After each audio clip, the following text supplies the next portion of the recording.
welcome back. My name is Janet. I'm a licensed professional counselor. I have some specialized training in ketamine-assisted psychotherapy, and I am here to talk specifically about those ketamine kits, those little powder tabs and troches.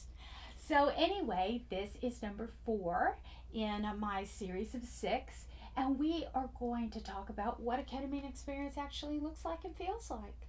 So we have tried our two acclimation doses, and we have tried them out. We did one as a to see what it's like. We did the second one as a dress rehearsal for set and setting, and now we're ready for our first experience. So what does that look like? Well, we put the medicine in our mouth and we swish for about 10 minutes. I do have a actual swishing video. Some of you might find that you need more like 15 minutes. If you do, I suggest that you start the video. It's a 17-minute video, so just you have to listen to me jibber jabber for a little bit, and then it'll end however you'd like. So you can just pull that little timer over all the way up to 17 minutes. So anyway, then somebody's with you when you're dosing. And if that feels comforting to you, it is available on my channel. So what does that feel like? Well, we put the medicine in our mouth and we swish it around for about 10 minutes. And it can be very uncomfortable. And so I like to distract myself. First, I use the troches, which do require a little bit of mouth action. I have to bring them down. I usually cut them in 4 pieces, and I put one here, here, here, and here. And then I pull them down with my tongue one at a time and chew them a little bit with my front teeth because I don't want to get it caught in my molars. And then I swish that around. My time is 18 minutes. That I have found that works perfect for me.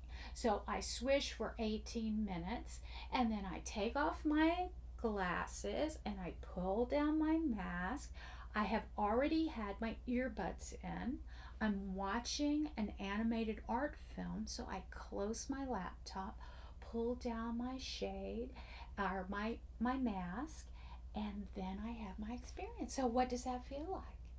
Well, the body sensation actually can be quite pleasant.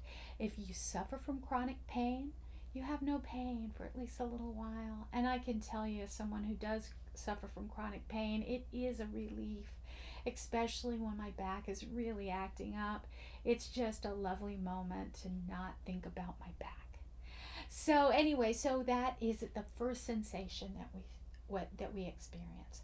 Then we have some visuals, and the visuals can actually be almost anything. But I have found that most people experience something similar to a fractal, and that is something that you can watch on a YouTube video. But a lot of people have a building kind of image where things are built up and torn down and built up and torn down. That is another kind of visual that a lot of people get. Some people don't get any of those kind of pixelated visuals. Some people actually just get, a lovely beach and that sort of thing. And all of those things are correct. None of it is wrong. That is your brain, and that is the way it is working. I used to see all my images far down to the right. That has changed for me, and now I see them in the center. And I'm not exactly sure why that happened. I like to think it's because my brain is mending, but I don't know why exactly. But whatever you see, that is the right thing for you. And the visuals can also cause an emotional shift. Sometimes we feel harmony in these visuals. Many people describe feeling one with the universe. Other people describe being part of the collective consciousness or something in that nature or realm, a place where we're part of a bigger picture. That is usually my experience. I feel the feelings of collective consciousness, but I have that kind of belief system. If you don't have that kind of belief system, chances are you're not going to believe those types of things. If you believe in something else, that's the kind of imagery you will probably have, because The imagery in our brains is nothing more than the imagery that's already existing. You're not going to get like something you've never seen before. This will be from your own memories. So chances are it will line up with something that you have experienced or known in the past. I had had a fever dream as a child, and that one would come up every single time because that was the only other time in my life I had had an out of body experience. I have never used any kind of drugs for out of body experiences my whole life, so I didn't have a reference. But if you have perhaps been to a concert where you use psychedelic drugs, it might take you back to that moment. So that is a normal experience because your brain is literally trying to find an anchor point. So the emotional shift can be a lot. Most of the time, it's calm, it's joy. It is something feeling like I belong, that I'm accepted. That is usually the experience. But some people can have darker experiences. And if you do have a darker experience, let it go for just a couple of seconds. But if it's too scary, take off the mask and open your eyes gently. Okay? And then you will see your room and you will see that you're just fine and that this whole thing is going to pass in about 20 minutes. Okay? But if it's not too scary, go ahead and try again. Put the mask down, and it usually takes another about 10 seconds and you'll go right back into the experience. And maybe this time it'll be something less scary. But most people do not have a scary experience.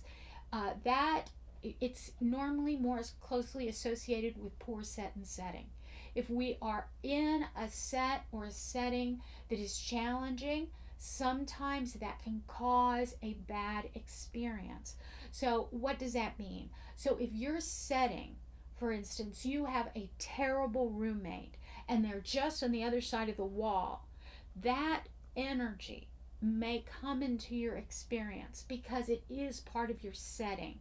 So if you can avoid that if at all possible, try to do that. Try to schedule your experience when your roommate is at work or off somewhere, so that way you don't have that bad energy.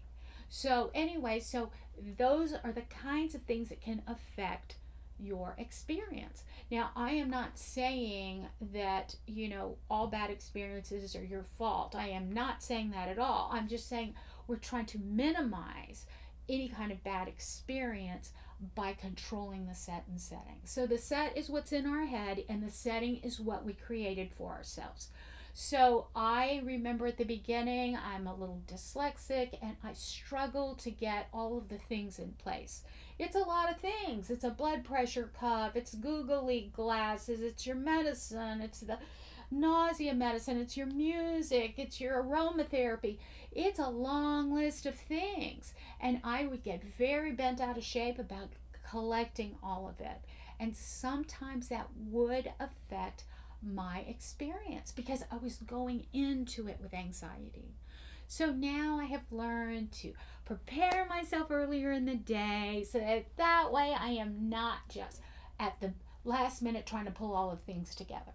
So that is one way to try to control the setting if you're a more anxious person like I am. The other thing is just let the experience unfold. Just see if you could do that. I know that's hard. I know because I did so many of them where I was going to control the experience. Even when I thought I wouldn't control the experience, I was still controlling the experience. And I know that's hard. It might take a few sessions before you can finally let go. But let the imagery unfold. Don't worry too much about remembering what you saw.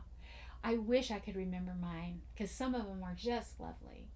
But the thing is that we don't remember all of it, and that's okay. It's part of the medicine. It's part of the journey.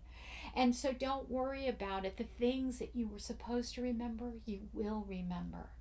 The moments when you're waking up and you're starting to think of other things back in this plane of existence, that is actually your insight. And those things you usually remember. And that would be your integration. which we're gonna talk about in the next video.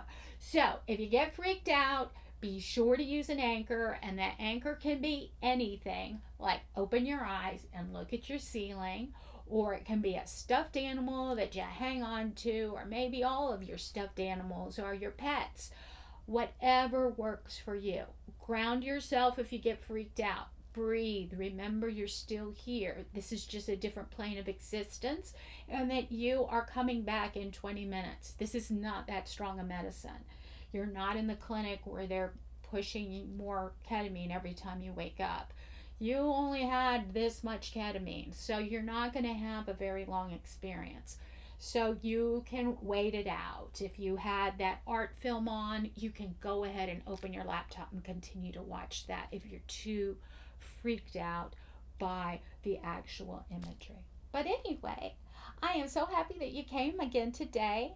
I trust that you are learning to trust the process, because that's what we're here for, to be intentional. Thank you for bringing me both your heart and your head. Please like and subscribe, because this is a brand new channel and I need all the help I can get. So I'm super grateful for you for visiting in, and I look forward to talking to you on the next one, number 5, which is integration. Bye bye. You have a great